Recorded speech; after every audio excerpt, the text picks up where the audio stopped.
me fanchia emma wahwefo Facebook ne watifo nyina de de won ho ne say waye bida no ye chairman no obi bisa me say na short time me betimi aton no so no na meka so no waton ne ho because oye nyuma time oye chairman na media na inim so they say wo ne make say wan ka say ne hwan na mayi no wo di street meaning say she is known. So the rest of it in strategy is really the big work betimi amayetimi win elections. I mean it's a good thing. Then go for feel say intimi flag bearer, but ye flag bearer and no GCPP so where you almost flag bearer. Bernard Mona so Matisse is no person more disqualify no said. But I no pay the work at almost say. I mean these things you don't it doesn't augur well. Na ade a me de beta to ne say yen hwe my election we nko na 2025 we ko ne de because on that ballot box are 7 Nkrumah's parties 7 inti mraso say etimi kabom ni yi Franco Tuni bako ni yi 275 members of parliament inti no it's very very important that going forward into the future any see a separate here because obi bia GCPP ya Kwame Nkrumah PPP ya Kwame Nkrumah CPP ya Kwame Nkrumah no do ya Kwame Nkrumah mother of all omo wo nyina free CPP omo wo almost 7 of them omo wo ballot gum o CPP ni o hwe ya membership agum ni din wo was my general secretary until another time no man share an come nyina muma ene na mo san share 2025 there be atna ho amanesi achia susu emu ye what you say is it no late enye late 2025 e betimi aye enye late say na e be e ka se yentimi nka mom say the talks for unity no e wo ho it abounds and it is very acceptable but mre no ne yenya amfanye se wo hwe nkrofo mo beka chose o me CPP won hu sa the certain they say CPP no both parties nyina agibi to think say the two contending flag bearers no o me CPP for as for Dr. Bawumia ne papa ye CPP ni mumu ni Bawumia so mutimu hu picture bia na e call rounder na Kwame Nkrumah kuta ne brother panyi Uncle Baba inti no onu say baby o woni ni so wo His Excellency John Dramani Mahama baby o woni ni so wo but Ghana de CPP ne bo Ghana Ghana ye ba inti no etimi eche epitima omukọ baby but coming to to the end of it I believe say Mraso say we should all come together as one and yes me nkwampo there is this say uni manu na meka mekan hajia ogede okay ogede yes how Yakubu ogede CPP I mean I'm like wow let me kind of want say mo Wikipedia CPP and ya be independent or the Korean MPP mo CPP inti no me believe it for CPP there ye nipa edos dom but a dom petia enye dom so see e be come together as one inti no ye nyina e be hwese ne e be ya ma Mr. Nkuma we are different to na mano e be hwese nye e be boa CPP so betimi age akọ how active now be ye won campaign team nim say no be decide say obeka say me meboa no but to say wa obeko say ne party na e frame so no frame ya ne party na e frame to ne ntem te saying na me ne fine pa there was this impression say na me ne fine but we were great I mean that's propaganda word for some people so ultimately some propaganda na working for some people and eventually me the free money no nana me very fine very fine but the campaign team there was a flag bearer and decided nipa at a point to cry no did agree say or no be flag bearer na me ma be ne running mate near the pusre into we are very great but of course be running mate why ready but ye me no na say ya wa mema mienu ti do ma mienu ya si fine but me mienu nyina ye asante for does it matter I don't know say ne Ghana nkrofo be ka say bi onko fan free baby but enya nru ho nti edru ho a but ofre wa wo be ye da bi so ye onya mfre me but wo hwe wa ya hoboa say and ma me sapon kuma wo say we de ma agenda da bi onya mfre me yen share say afi no abaye man settle as so ye ne manifesto 10 say e boa no de plan together ye plan ho dada inti no ye betwetwe plan no ne de put together eno na me say excellency ba umi e ka say o debate is excellency John Dramani Mahama we need data. And I'm saying, and the open data near the debate, the any brass upon Kumankumaho. Because on no data from 19 for your whole in our Kitabi. All the factories that we built, everything. She has that kind of data. It is on no the data na basis for the if really says so about debate. Okay. Yes, Mamis upon Kumankuma. But I mean it's a good thing that we have been able to bring up a flag bearer, and it has always been her wish to obey a flag bearer, and God has granted her wish. So I believe it's a good thing. Let's see how it goes. May I say, Tabitha Ayila, NPP communication team member, Tabitha Martin. Let's say, by way the be aboko Mate. Now, Nyami Adofri campaign grounds never now at Adi. Pacho Debbie.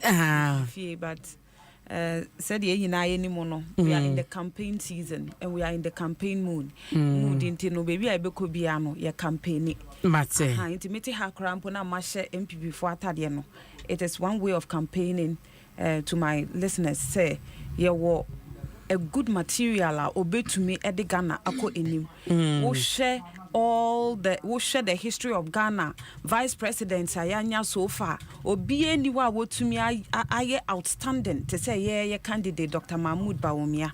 Ne say policies there are more than 30 about 33 policies or no through him the efforts Ghanaians are enjoying. Okay. And you know say as a running mate otumi ye nneema we nyina you can imagine say Ghana for a day ahodi ni nyina ehye ne sa ade a obetumi aye enu nti na eya oka say momfa stia ne mame na men driver mu to the safest and the place that Ghana ye nyina ye pese Ghana edi nani ebekire. Me da say I work Adobia Kekeli INDC communication team member wo Martin Yanua let's say Adom who watch ya tabra yeah beba you now party what is say if you so to say ya me Adom if you so dey boko if you for nyina say echa na ye jomo so eja woman news na me fi ofo mani age abroso ahonfe no nko a me da say wo me chia etiefo ni ahwefo Facebook anope me chia me ni ama wa ha ne munyina na me chia Ablekuma West NDC 4 and Ablekuma West for nyinara omunya NDC 4 because e nkrofo bebre a e bia omo de omo nhye danye party yi but nyame adom won kokra bi omo ho omo bisa me senti da ben na 7th December bedu kekena. They are just tired of all this hardship. Sabio nkokra omo ba retirement na ye diskaka crazy na nka mitifie se chocolate am so ba bro ba kokra na wanu ma ye wo de me papa papa na opa chocolate bi edi we ko fridge na ice cream say o don say na retirement there we edin a wonim say aka na kakra wo wanim but say butwa wanum na odi ne sika kakra to ho na ya wakoyi akoto nro ebi BP ebi ye friend is saying sugar yawe diabetes ni ade na afi yes haircut na nkokra ebi femu ewu bebre na papa ba ko se ne group ni nyina ka ono nko between 2019 2022 ebesi ene almost 6 akono nko a woni group bi anom wowom na otoa na odwen ho se ade ntina nka se ye share a future ana ye de bibi to of ma ye daachi na afi wo be dru time a wo hia ade no na won sa enka na papa ne ni me di nkoma na no ye MPP ni o Mate so Ablekuma me ba fi Ablekuma West unim se na terrain ni tie but ne nkokra nyina abo om ho na om twen om mpa ebo an se nyame mebe om nya nkwa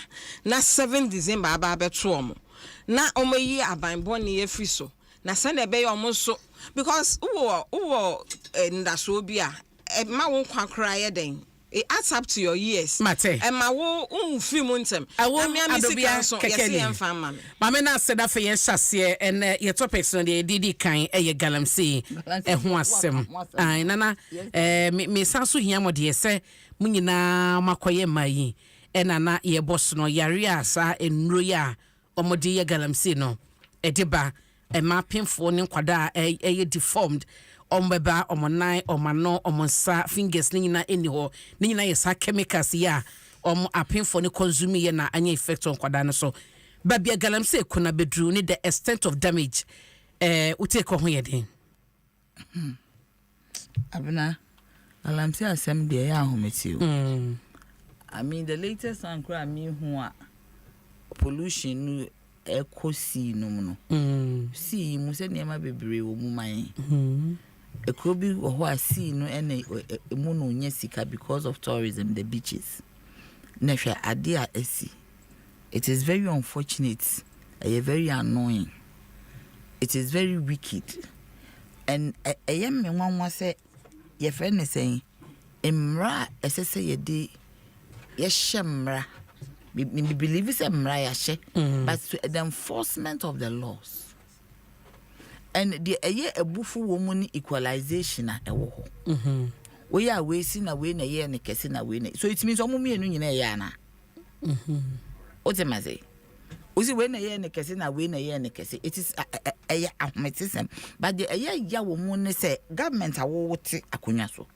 utimi ka so obi ye wo no obi aya chen. Can you just imagine it? And not to be very honest, don't pray, madam. Frank, I know don't pray is my friend, but yesterday I was like, what is this? So you of all people, I don't know what politics has done to him. Because he stood there on the floor of the house and said, Momo Diano, where's a chain? Can you just imagine? Now, one yama wa juma, say ye. One ya trouble, okay, granted, they said 2016. Now you feel say NDC for and yadi, and the Tuabama MPP. The Tuabama ono. Now, some of the things that you have to come and correct economy, and some of these issues are MP. Now you are saying, say, no, Diano, where's a chain? Who went to me and cleanings, you know? Went to me and regularize a mining, went to me and facility o say o dear what be that say obi akronfo mienu na we say me o kro no o kro no ye more than me kro no bi anya kro no ni nyina e jail sentence nya za say bi osusu say wo kra de na ye wo sentence bi a wonni moral right na o de be ba complain wo no no de me pese me kire wade se obi wo ho ni ye ni free responsibility bi so a or every right to criticize you so when timi anya ni the way a say yes we below par o de say as long as aye ni pa na free on the account say no onya de wo ba na say wo nya de a we below par timi criticize me criticize the PRC for I do sometimes and say that you are not doing it right because say necessary ka we no because matana order it is a wunye bibi ya there's nothing wrong say inti nipa no kan ntum the fact that you are not doing it right inti as say nipa no man anim gu ase as say otima man ani wu say wo ba no abaye better now ba na abaye worse wo se man nkasa oye Ghana ni osan ye MP o nkrofo a insuo no fa wo mo me ade about speaker back ben de bia me kan papa no oye nim difo no krefo o ka che ne nkrofo no so obi biara wo ye galamsey bia ni jai na mfataw MPs omo ye galamsey jai na mfatam when he was saying he didn't speak about one or the ma omo nyina as a father o se mazinti onu don pre na sema wo ka no person o kire said that they are doing it in their time it is being done media bia me kind now never stop saying it say you put a ban on mining activities for some period. Yes. It's a akese na anketu. Yeah, regularizing mining. Shall we see a japade wo fie na se wan hwe so years sound. Gold na chef from na japade nya media mayen. Esa. Na se ne ya enkrofo de wo mani ato gold no so. A wo mpeso wo mu tu ne keke. ye man no ene me ba na metese mo ka akola bi si ye man 60 years campaigns na o mo hye galamsey achi no adenti ne ye gya wo mo no mo nenam ho sa akola na mo kana se me ka kire mo se ade o ye no amfa ne pe ne ye metese mo bon sobo monim se Ghana ha ye wo gangs wo ha. The more you kill, the more they give you stars. Gangs na wa American monim se bi wo ha ye nkola ne hyehyem yenkwala no omu hyehyem the same way galamsey na da ho no nkrofo hye cartels because they be a mekase if you have between 6 billion and 22 billion worth of illegal gold every year shows international trade places what I say arenas nkwala na omu go na de bia de omu tumu no they don't have access to that place. Ultimately, they don't have access to that place. They don't have the money to buy some equipment that you use, you know. They don't. The people who have access to the international trade, I will call your friend say, Dubai, gold ni ho, omuntu gold to Dubai gold souk, you be say, gold the tahon and you gold the ketwa. So what crown po see a penny movie call ho, the amount of gold that one more and you commensurate to what I call legally. So it means that illegal gold, which Al Jazeera, oko Switzerland, and you obi say the gold that is in Switzerland ni and your gold ni be. But the gold that is in Switzerland, and most of it are for Ghana. Al Jazeera and can want them. Oko abrocha man on the baby, I me abna me tu kwa you. Ako 50 countries. Intibet manante. Oko na oko who the kind of gold that wa. Wo dwene ho say we gold we die enya ha. Hwe Chinese ambassador kan bibi. O see. Adenti na yentu galamsey was South Africa. Why na ba wo kire Chinese for no site no why na kire wo mo site no why na so wo mo nsa ko mo why na mo visa mo ba Ghana say Ghana hwe ekuro bia wo wure mu a the first thing is what are you coming to do Ozemasi wo wure kuro bia mu a e bisa say what are you coming to do. Let's say meeting na wo ba wo de akire ba ya how do these people even enter our country. You see, a holistic cartel that we need to look at it because there be according to international relations, according to international diplomacy, because seeing that one try into other nations, into Obibe sorry, Ivory Coast, Obibe sorry, Burkina Faso, Obibe sorry, Niger, a friend saying Togo, then you see a brown. If we Ghana. And then was system the Black Star of Africa, Kwame Nkrumah Ghana will lead the AU, Ghana will lead the ECOWAS, Ghana will lead the unity of Africa, Ghana will lead the other nations to get independence today. Is this what we are doing? Ghana is the star of Africa. When you go into history, South Africa, Rhodesia, omunya benya independence, Kwame Nkrumah na chasi. Kwame Nkrumah Ghana and I no pay my year drew every point with migration. Almost sure the first thing they say Kwame Nkrumah is Ghana. Of course, some people don't respect Kwame Nkrumah. Some people don't think Kwame Nkrumah has done anything. So in the same vein, they will not respect Ghanaians. But I say, Nana ya champem janto anatene kanatabita kanatabita na dia ma ye galamsey ekon as a party and as a banya so. The presidency but for the crack can say ma feli Ghana fo. Madam, in fact about galamsey nya dia e was obia anybody at all, like we don't have to support it. Well, memfa ho whoever you are. Me school am me me something under environmental science. Enti minim the what it like the implication of illegal mining. And enye illegal mining nko ba method ankrofo no ede mining no kwan a omofa so ede nya omu gold no eno na ya asemo no mame me say me nya kwala se bi Mr. T say like say me hu say nkrofo ye galamsey no na I was barely 10 years. Me hu with my own eyes said the galamsey start ye e wo me ankasa me community.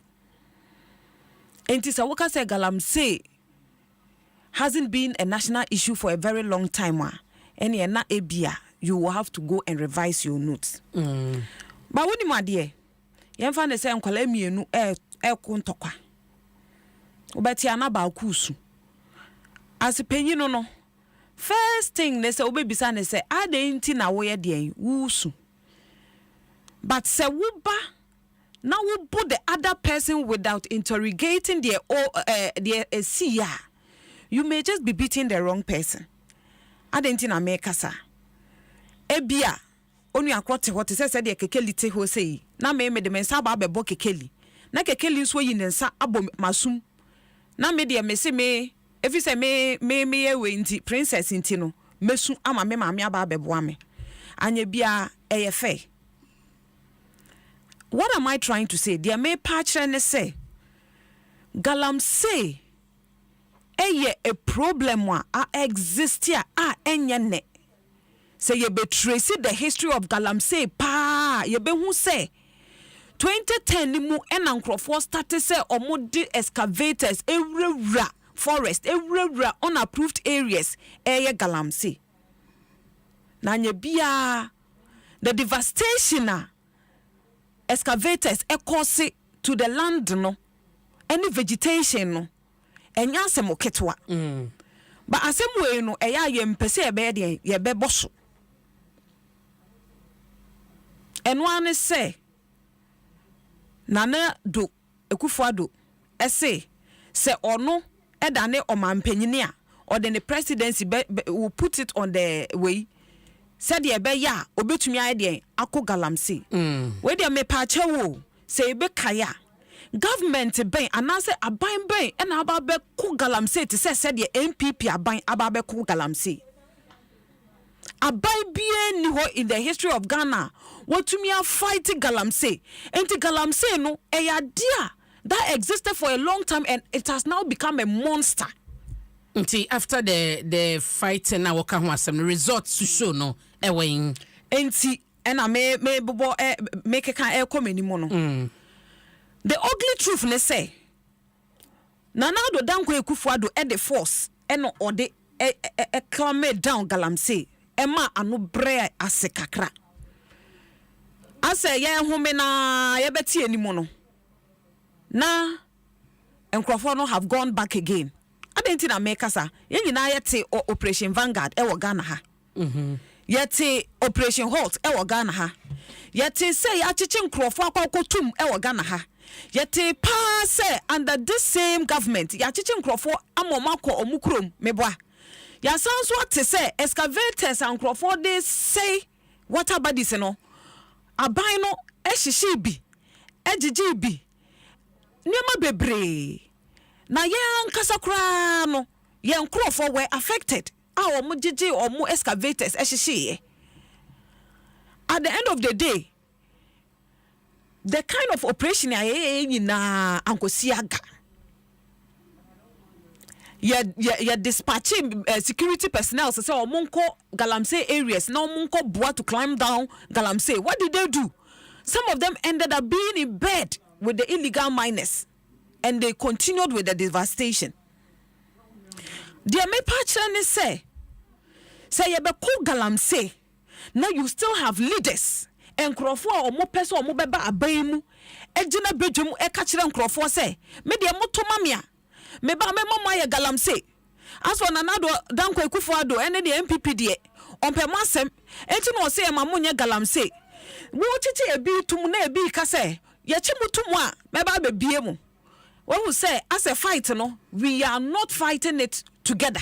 Okay e wo say ye nyina ya no nye baako se Nanado Danko achi ebi dum atum a me nko kasa me ba me bie ama wapie e wrong ye nyina ye nsom ne yemfa nko me say Nanado Danko Ekufuado ene MPP eko galamsey enti e ma ye hire ye seat e wo parliament ama enne ye ko parliament na NDC for jojo ye e wo parliament adenti a Nanado Danko Ekufuado ene MPP for mpe galamsey for asem enne ye sorry ya ye nsu ayete say mreke ayete say cocoa drink afei na yes sanso apportion blames meanwhile ne ye nam nkrofo fie mu ye wurawura nkrofo ewe mu ane ye ka kire omo se mo de mo nkoso amonye na ye de ye pemo ye tamochi ye de ahoden tamochi ye chi mo kra etumo ye ba yi mu afiri ho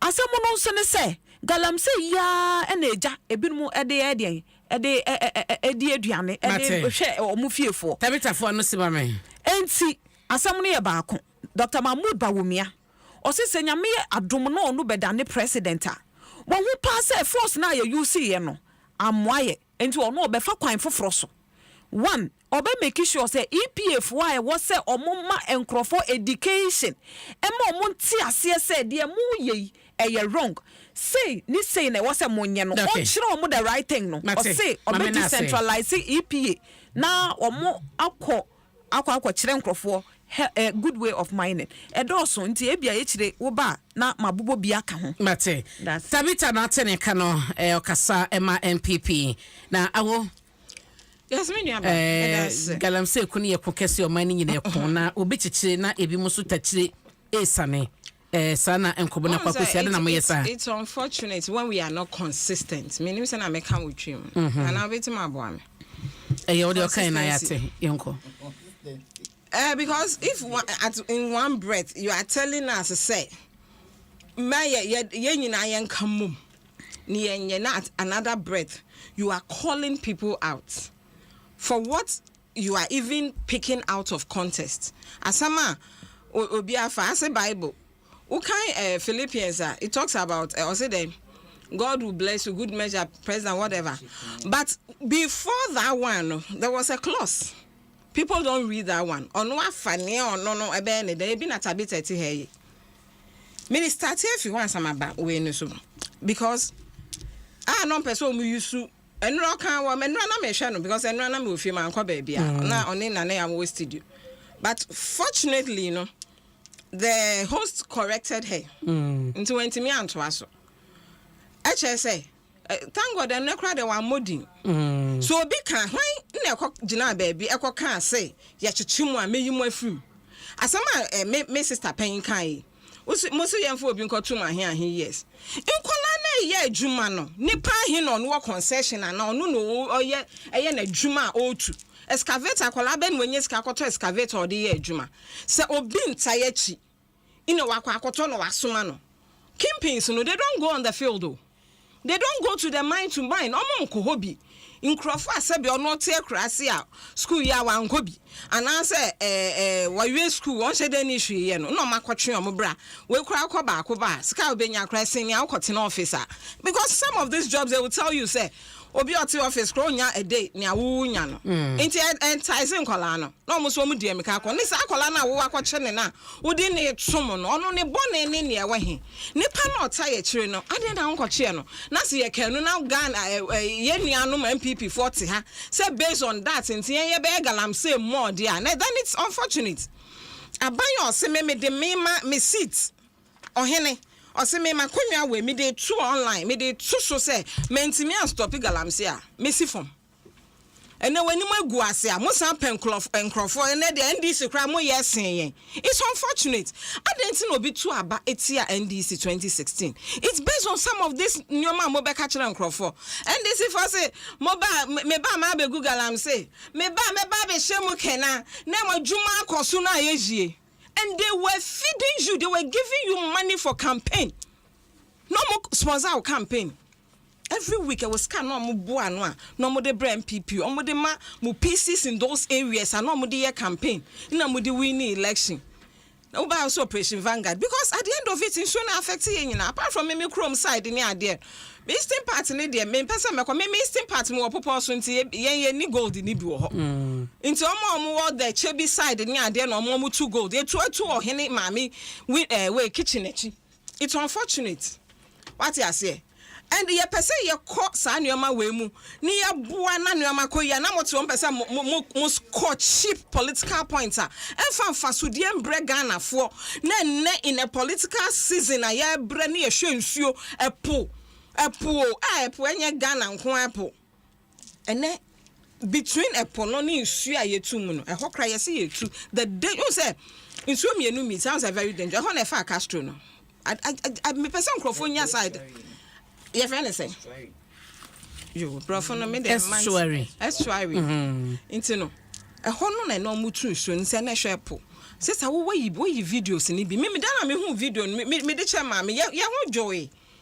This is the risks people are even taking just to make money. Now at the end of it, you want to score political points. MP Gina ho, I say, obi yesin obi ntino. Parliament so, baby a yen ya suma no. Ho kran so san ye me constituency ka ho. Ni samom, ye di ade won sam. Gina ho so obi aje more than montino say moye. How many years since NDC afiswa and everything you people will go back and so you are not fit for purpose. No. If the NPP after 7.5 years into more than half years, 8 years in December 7th, I can't remember so say. Na say you kotuaba. Mo afri ho. Na mo da so kasa abanda dana then adwuma no mo ehu tokro amfa kra nhyen sa na e ka no. Mo ehu so mabon. Muntimi enye ina mama affect yen as timemufo wo kroma, it will extend to other areas. Epuyensu yakom, it's affecting our fish. All those communities and yenya nam those communities so anka fishing kakra nkrofo ye omunye bidi na omu de bi aton na omu de ahwom abusuan enkoso bio. And then nkrofo tom cocoa farms just to go into Galamsey. Sister so wonnim nia nkrofo mo Galamsey areas, the miscarriages they have to go through.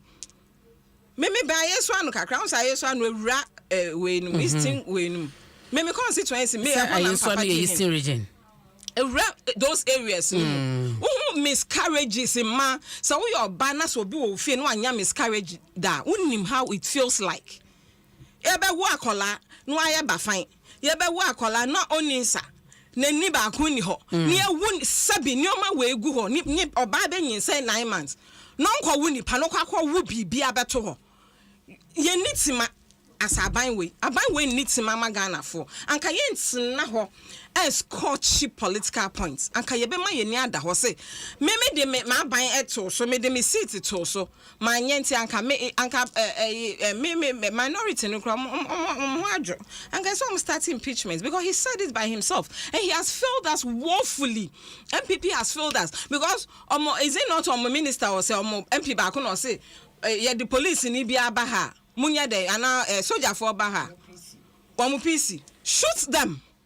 Now we beti makwa shoot police ni ana won say sabi me nkai mahama nkrofo abusuafo no mo ye ya mo form hu di ye no into no they can continue to do it. It's unfortunate when our leaders open our mouths and we can be a better for akoma so, but we make this kind of remarks near expectation for be buyen and now betina and I can ask one for buama now bu okay. Answer PC, is that what to say to people like Ebia? No my affect you, man, no man koji. Say because of Tabitha Tina Haircan said we lost seats because Yakungalam said we lost the seats in some cost no muntu because we don't want to lose it. At the end of it, so be or ye bajimba.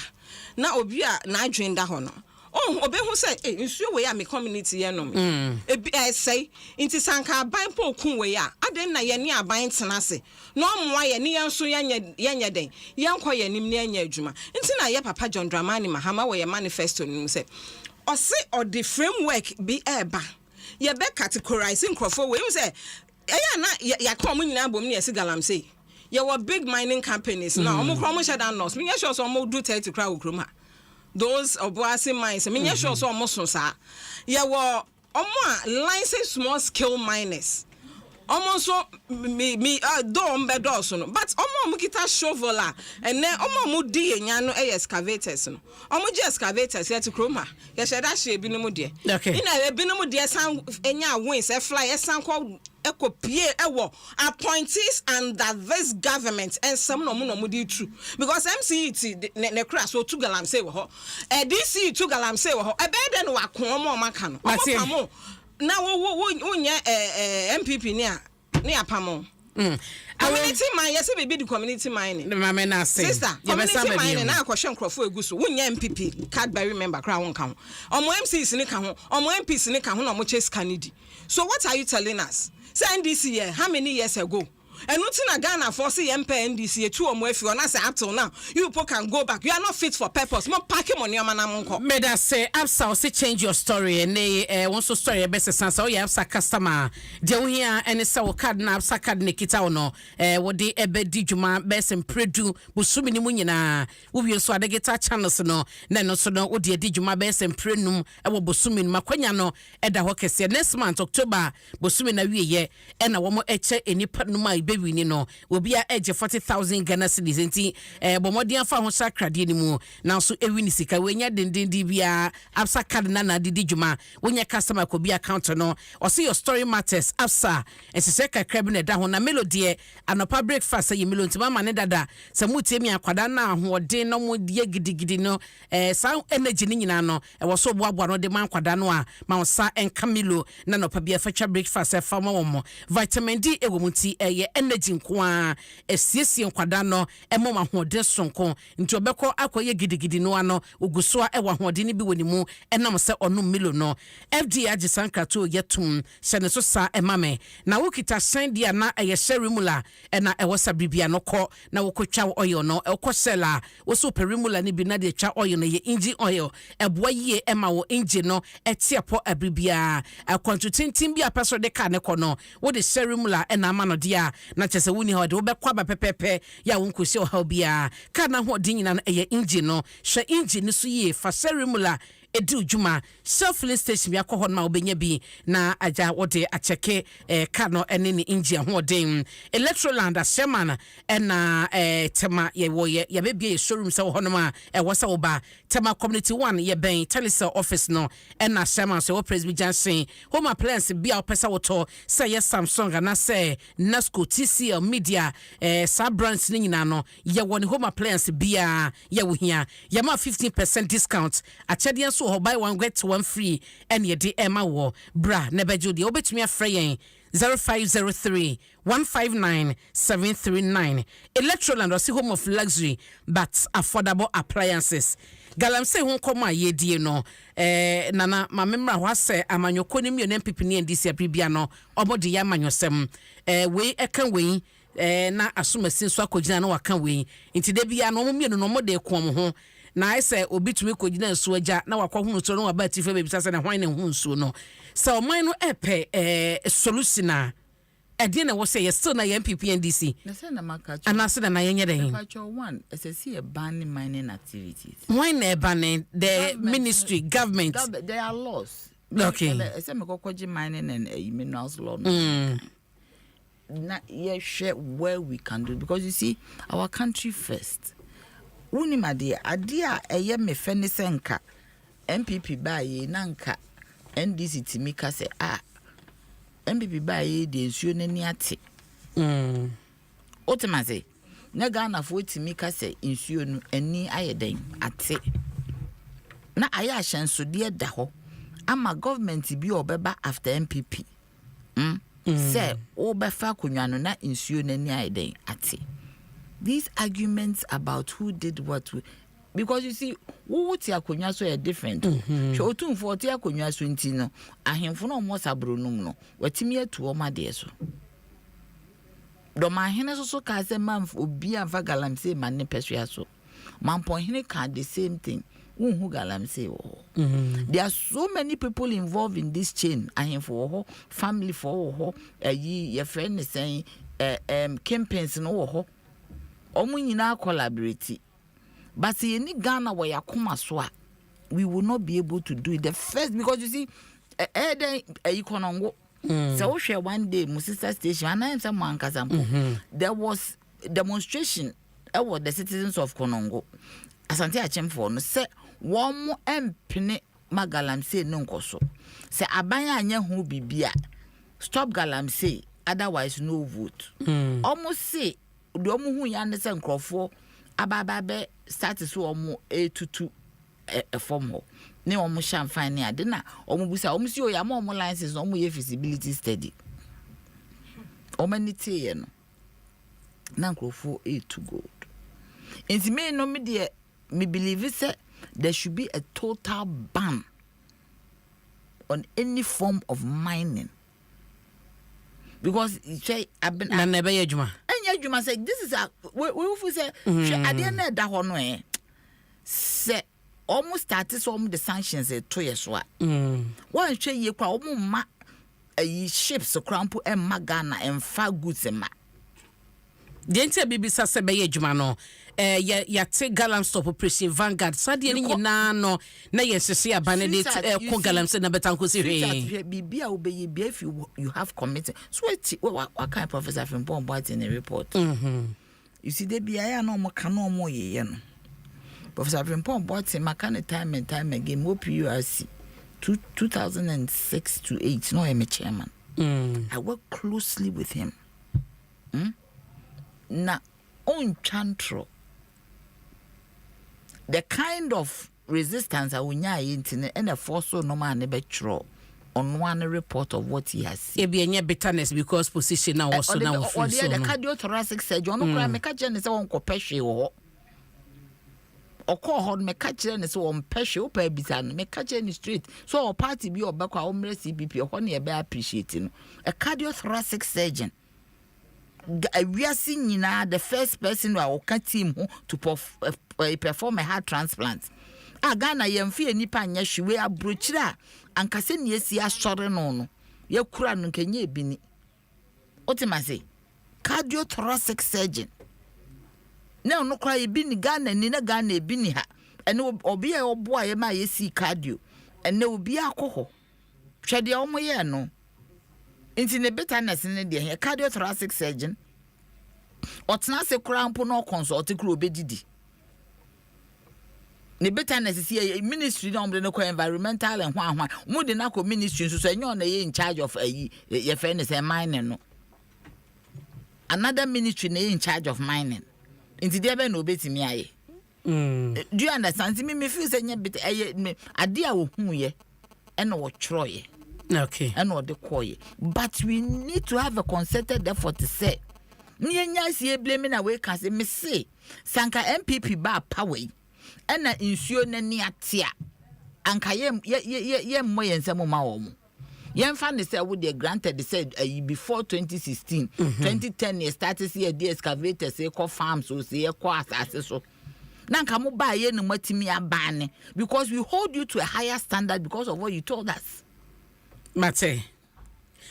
Nana ya mama na say Tabita on galamse na bonita mama na yenko. We die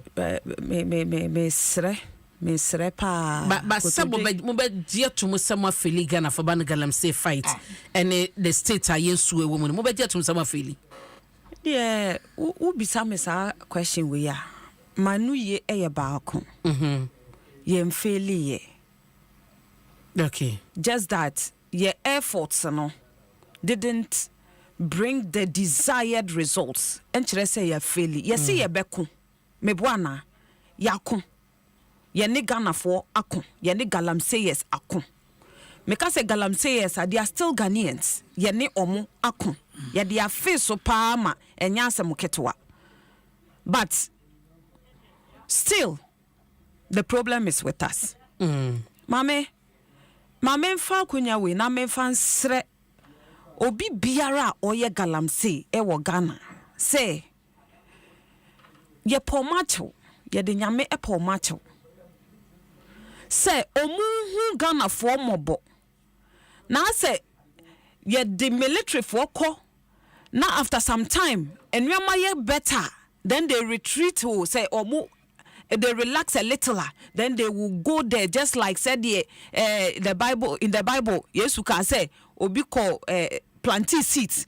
Oko die adeche no obi fu from so the bad seeds ababe dey ababe plant. E dey afra good seeds na papa no dey e plant ye no. E sa bro no e no mudi die. Say ye bekwa akopam nkrofo, say ye bekwa akochichi nkrofo. Then after all the juma we ya ye ka say ebia ye gi ahome kakra ye behwe no na nkrofo asa akoso asa akomu akọ ye a lot of devastation misre omu ma ye njai na emwa ye kan nyina say ye say ye bebubo din a ye bebubo MPP fo a omo ka ho say ye bebubo din a ye besanso anya NDC fo a omo ye de omo ka ho na the yemi we krampo de say Professor Frimpong Boateng report na Madam Jantua eboso no hwe my main kind parts of the report the prof no the good prof said or say the NDC in the western region were mining. There be also obo Frimpong Boateng ni report. And I may say report ni muno or kind. Mama no see why. And Osanso can say mean to make kind parts of the report. And Osanso say the money that they had, they used it to campaign in those areas, especially against MPP seats and or more western region hono. And omobobo takwane other constituencies are omudi sa abrono ewo ho. And Osanso can say na papa bi no ye MP ewo Wasa East. Na Osanso eye NDC for omo deputy minister. Or say na Subri Forest hono mono. Na papa ne nam hono mo a oye de o to gold. Ding. And I make us say ye bobo din wa ha. Ye be bobo NDC. Ye be nye bi from MPP. Asam ni nyina ye baako. Ye the force aba. The force did not help us. Enti na Dr. Mahmoud Bawumia eka say si ano the ebe ne say we are going to make it easy for people to acquire license. One, we are going to involve the communities in the mining committee na ye be set for each constituency no. Osanso say when we say nkrofo to gold ni wi a omo de ekwa abontene ekwo toma illegal people. What they are going to do is that ye be decentralize it, sir. Institution now that is responsible for buying gold. No? Every constituency they will be there. Apart from that, EPF also or the Ombeko said they be another thing, and you know, they are only at the regional level. EPA is not decentralized, it is only at the regional level. Now, region and to mean taking care of the people. Constituencies, young fan say Ashanti region, how many constituencies now? Let us say, and say EPA office to me handle and another thing me patch away my minstrel. I work I be as some no one can ye or next time my man work be or say MPP for abon me patcho MPP for abon Muma boy na motina hon Emma Ghana for so far doom so for more than 4 years and they na mum boy Madam na me say asama ba ho so a mesa ho so me say oh na na ya me patcho me tell say another thing omo Tony liter Emma omo ti omo ho asese se eba enkrofo a omo dwuni ko etire wo Ghana politics a MPP me da say Tabita na te de ka no awo na me yande so all kind Professor Frimpong Boateng I don't know one kind MPP before one concept na yo mu yi na America na they are not consistent in anything they do one problem abeda ho na wote akonya so sister me fa ne so obi ewu na me di na ade na akola abehye mensa sa akola no akola boni ni maame ewu na wokọ na me abedi mensam no se why collabon in my time in saying masam? How? Shall be seen collect me the way I am strict on my children. I make a child say, oh, out there, Mimi dinner they call. In a similar the share and a bank or beshin ye. What I say? It's more Johnny and we do my asham some of the Chagana fontro. My bomb was me and Galam session ye drew. Because the people were giving you money. At the end of it, you know, you were way and not so crying your way and farmer. But Kakeli, so flat be na Galem say yes, and I say minus no more musika de campaign. Obetumia Subusa DC never campaign with Galem Sesika. Obetumia Kasa. Me patcho meaning. But people there the way they who. I Galem say for none kind. They want video so many ways. Say, oh my drum hamo. Na no mom skase tifia ye ni ha na we aboso kan for bomb so boss said they were giving them money and then no mo dey ayo mo ni sister we journalist me sure say what I say it untimi enka ene because we say enimu we say chi show no say na the way this is the best one me issue ni say NDC even if we accept say we did it or we are doing it, what stops you, the government now, what say so, from stopping them or arresting someone to show us an example? And you know, person to chinkrofo to more money who's more year jumano. So what are they talking about? And as I'm more bidding with Flagstaff House. I go see saying, yeah, papa clearing agent, one mama clear no. Yet a chroma yen near Kosunina, I will chroma. Me, if I even want to say, because on some of them, you can't even, and Mpensenpensenmu I watch personally because we be who another more be watching just for a we have information. Okay. We know things. They are sika on Crawford minim Crawford almost ye chase you because they thought to say they got their concession and the NDC, so they are NDC people. I know your mom jai money back who crowd shut up na ne cross because no man kosu ye mano. Because ya jeni ya job money man ye dey ma MPP for manutua. Say me machine enu nie na MPP MCA use where they mine. You know party here scant ye job no mo nto. Ye nte kroma ya nte. Say party here scant ye man crofon to galamse wo kroma. Party be na ye can see here ska. Was it the NDC? What are we talking about? You shouldn't even go there. What I didn't could to your mom say me find your politics. No more my son no more no match NDC for no. No more the politics. I didn't more can. Me say me minority who you my Juma do my boy Juma papa e san come start impeachment process. Me can NDC. Ghana minority ni how. Oka parliament. Parliament ni ha. Omu nyina anye ayi. Basi o minority ni majority side. Baba sana go minority dey ni. But as we speak, it will be back. Nana, ti e ka say. Minority is majority. It is who say there. Nana. There were one independent. The same 137, 137. Where is majority? Where is it? But Uncle, so I'm starting impeachment by now. Nanka papa so then away to so and look at the results. The end will always justify the means. The end will always justify the means. Dead goat. Impeachment. Wait, we better now.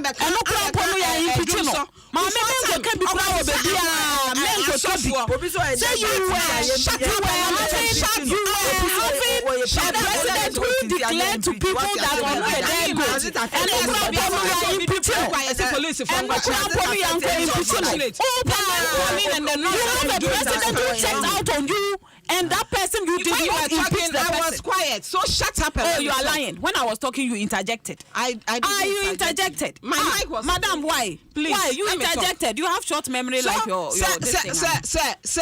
wait. If you try it, so what I say. Sometimes I'm because on mine, and we have discerning people listening to us, so you respect them. You don't misbehave on sex. Do we understand? When people are listening to us, people are wiser than us. But Some of this thing. 1 minute second. Nana, So, yeah, papa ko 4 time. MPP. Okofra Sofoko Jina Akosombu. We said we'll fix Domso, and we did this before we left. But when we have credits now, hot they will not credit. Okay, my inquiry, man. But let us from Soko Ogusua, your partner for life. Inti Ebano mattress is so far. Dear, would you go? Yeah, we ho anasa reception. Let us from the also do any extra honum. Wamasu asni fiye na nenyina no. Wamugusua so eso yasne. Bomodin na ehwehwe latest from extra kwan. www.latestfromghana.com. Obeto monka na National Lottery Authority ebo amane ese eneno de omo ewo companies omo nyomo edijuma. Yawo Alpha Lotto Limited, KGL Technology Limited, Blue Star High Tech Company Limited, Luma Facilities and Training Limited, Zeta Technologies, Fortune Systems Limited, Game Park Limited, Wulaki Ghana Limited, Rand Rotary Ghana Limited, Makafui Moji Limited, Accra Giants Company Limited, Mewakakra Bedinti Limited, Glovita Lottery Limited, Zagdov Company Limited, Brasare and Sons Vision 2000 Limited, and SB Business Ventures, Diblo Lottery Limit and Trading, Best Chance Lottery Limited, Super Round Ventures, and From Home Company Limited. Wenum any companies are National Lottery Authority Nyomu Edijuma, Yera Gary Nimako Mafo Esquire, a board chairman and Eshasie, na Ebano genset generator systems na me pacho anointed engineering services na also kona kwa jene papa womo ewo the range free 5 kVA e de kokose 3000 kVA ya ebo no so eda forma sa enkami omo eye dwumaso ede bo mo branches 18 across Ghana babia be fabia no ubenya Anointed Engineering Services Limited 0243 480 334 and 0243 690 295. When you mean komo Anointed or say the generator experts wamwa ena osabeka na onyoma di dwuma pepepe Game Park Limited anopa no kra wi apram to benya nyume no sia ya ne ye edima e Adom TV so yeto ye akrade no numbers ne from 0 to 9 ma osa emu 4 ya obeyi no yeto akrade na wonya na chese wa wini sika bebre star 946 hash ena wodi bedi dwuma pacho dale mame na yenko ye nim Game Park Games so se momula more pa shano so na fa hojimu bi na sikane di obedi so a na Game Park Limited ye do wesi na yapon na birthday birthday de kan asane wo de onya nipa birthday de kan yapon ne sorry we shi ayi mame dokono so obi ani mame dokono echina ni 80th birthday okay one of the people are with me aye Ghana creative as mukai wasum it's me wishing happy day and by the fireside yeah mama me wish you happy birthday okay yes why are there and no a friend is saying but you are born your man no mama and me bo extra features some way odopa